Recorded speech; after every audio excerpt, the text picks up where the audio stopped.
ଯାଉଛି ଯେ ବର୍ଷା ରହିଛି ଓଡ଼ିଶା ପାଇଁ ଏ ପରିପ୍ରେକ୍ଷୀରେ ବର୍ତ୍ତମାନ କ୍ଷେତ୍ରରେ ବାତ୍ୟା ମନ୍ଥା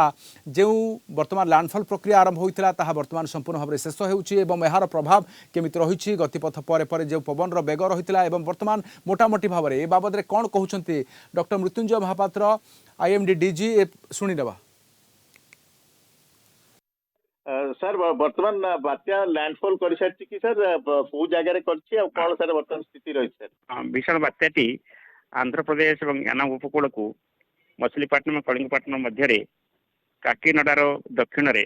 नरसापुर पाखरे उपकूल अतिक्रम करी आज राति 11:30 ରୁ 12:30 मध्य जितेबाला यह उपकूल अतिक्रम कला से तार विंड स्पीड 90 ରୁ 100 किलोमीटर प्रति घंटा डेस्टिनेशन 110 किलोमीटर प्रति घंटा थिला। यह धीरे धीरे एवं दुर्बल होगा लगे कारण यह ए स्थलभाग उपर गति कर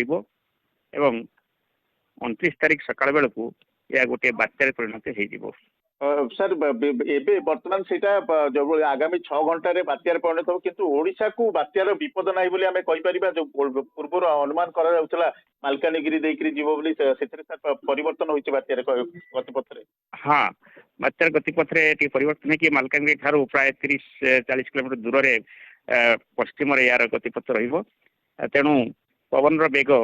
60 ରୁ 70 किलोमीटर प्रति घंटा जहाँ हबार थिला उपकूल अंचल ता हेई जाइछि आ आभ्यंतरीण अंचल रे 60 ରୁ 70 किलोमीटर बेगर पवन मैक्सिमम हेई पारे किंतु आठो अधिक पवन हबार कोनी संभावना नाही।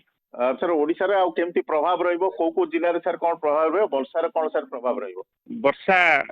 जेमि तमे कहितु 28 तारिख 29 तारिख लागि रहिबो एवं आइसोलेटेड प्लेसेस रे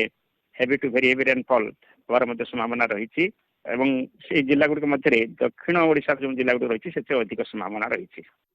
सर आउले शेषर पत्र भी सर जो बात्यार आई नथिला बोली कह जाउतला सेमति किछि सर रहिछि तार किछि निर्दिष्ट कारण रहिछि कि तो एटा गोटे सामान्य धरणर बात्या थिला ना ये तो विंड स्पीड आपन जा कहउछि 90 ରୁ 100 किलोमीटर प्रति घंटा एटा होछि गोटे सीवियर साइक्लोन स्टॉर्म रो प्रथम स्टेज तेणु एथरे साधारणतः आखि देखिया को मिली न थाए तेणु आपण जते बेले कोनस गोटे अति प्रबल बात्या हम आप देखिए से आई डेभलप होता है ना कौन बात्या कि सामान्य प्रबल बात्यार कौन आई डेभलप कर न था तेणु एथेर कौन आई डेभलप कर नथिला।